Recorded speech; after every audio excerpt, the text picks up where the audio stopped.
जैसे ये दसो कि इतना पानी जण आए जी कितने दिनों तो पानी थनी में रसदा पिया हा चीना कहते पे नहीं ज्यादा जितना शगाह पे भाई इतना है ना दूसरे दिन पानी शुरू थी गया थोड़ा थोड़ा अच्छा इतना ही बंद विचों हाँ सेम करदा रहे खीर ज्यादा ज्यादा मशीना कोशिश की थी लबजे दूर तक मिट्टी गन गन अच्छा फिर भी नहीं बंद हुई हाँ हाँ एंड ये होया जो ज्यादा हो गई है हाँ हाँ तो शिकाव पड़ गया वल अच्छा। दूसरा आगड़े बांधे उंदा मोड़ जी गट वाला जो है। हाँ वो को झेले ने हाँ हाँ उनकी बड़ी कोशिश की थी ने मशीना चलाने ट्रालियां चली ने जलो रुक गया ना पानी बराबर होया है इडू बधीज गए हाँ, हाँ, जले बधीज गए वाल उडू त्रुट गया अगला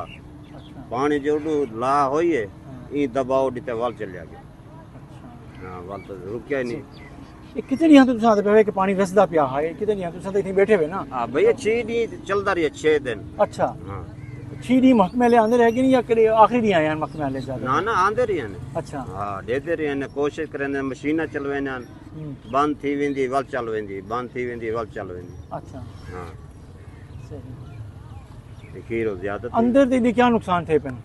अंदर तो सही बड़ा नुकसान है चौकी आबादी माल आबादी सारे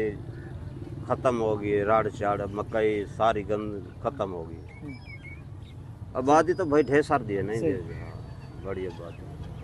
अगर तो सबर है वैसे ही तो कोई हौसला भी देवे अल्लाह हिम्मत भी देवे तो साइको निबट सको सामना करने पे तो Yeah.